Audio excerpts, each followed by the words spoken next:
Une nouvelle victoire au finish pour les Bleus. L'équipe de France a battu hier soir l'Albanie 2-0 dans les dernières minutes du match, au grand bonheur des supporters venus à Marseille. À Lille, dans le centre-ville, les CRS ont dû charger pour disperser des supporters anglais éméchés.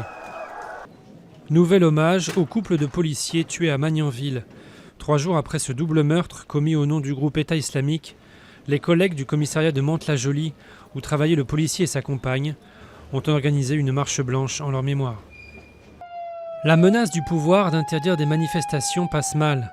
L'annonce faite par François Hollande en Conseil des ministres, après de nouvelles violences en marge du défilé contre la loi travail, a déclenché un tollé dans une partie de la gauche et surtout chez les syndicats qui maintiennent 2 journées de mobilisation fin juin.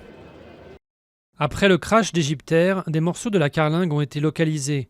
Des débris ont été repérés au fond de la mer sur plusieurs sites, alors que le temps est compté pour retrouver les boîtes noires qui cesseront d'émettre le 24 juin.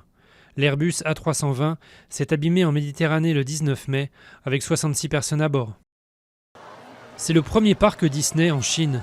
Malgré la pluie, des milliers de Chinois se sont pressés à son ouverture, aujourd'hui à Shanghai. Ce parc, symbole de la culture américaine, parie sur une classe moyenne chinoise, prête à dépenser pour ses loisirs.